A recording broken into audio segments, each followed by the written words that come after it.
In the creek bed, you will notice, if the water's not too deep when you're here, there is a hard rock outcrop of about 20-25 feet of stream bed in length, and all across the stream bed.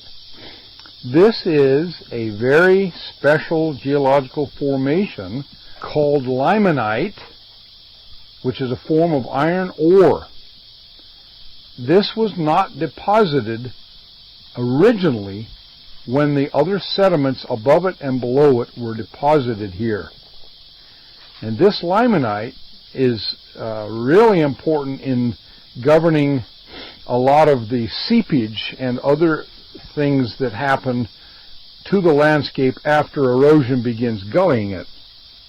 Well, red clay sands and gravels come from river deposits. In fact, all of the Tallahassee Red Hills were at one time parts of the Southern Appalachian Mountains.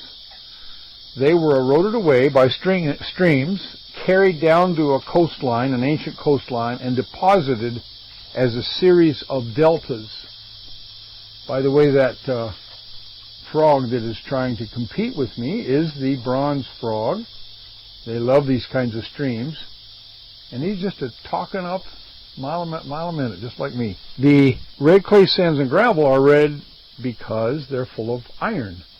Red is rust, and that's oxidized iron. And what happens is, after the deltas came out over the limestone underneath the ground and at some depth here, and built up the red clay sand and gravel at the edge of the ocean. Now those deltas, they migrate into the ocean, you know, and the land it's called prograding.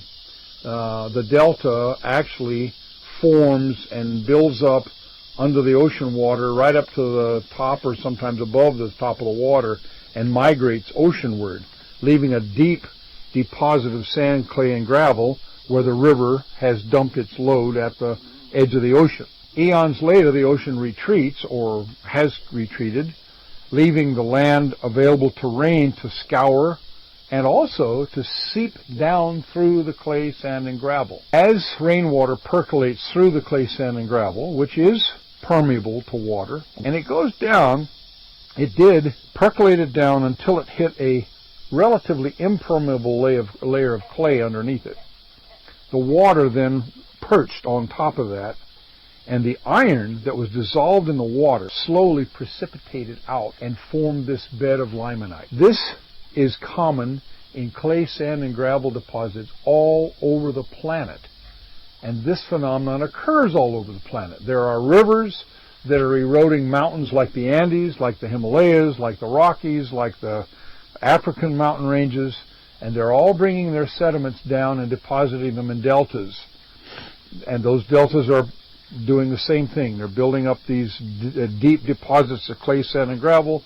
When sea level finally recedes, they're left high and dry. Gully erosion begins cutting valleys into it, but also rainwater percolates down through the clay, sand, and gravel, dissolves the iron in the clay, sand, and gravel, and precipitates it out in these beds of limonite at varying depths underground. So later, when erosion continues to remove the top layers, it can come down to and expose the limonite. Now, if you don't believe limonite is worldwide in occurrence, I can demonstrate it by taking a piece of it, which you won't see because I'm narrating this, but I can take a piece of it and rub it together with another piece, and voila, what do I have in my hand? A red dust. Now this red dust is well known to people all over the planet. In fact, you know what it is. If I put it on my face, you see marks, red marks, Indian marks.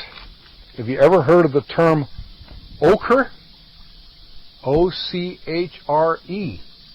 This is what Aboriginal people all over the planet have discovered they can grind up and make a paint or a powder that's very colorful, and they can paint their faces like you didn't see me just do with that reddish, rusty colored powder. Now, sometimes it comes in other colors.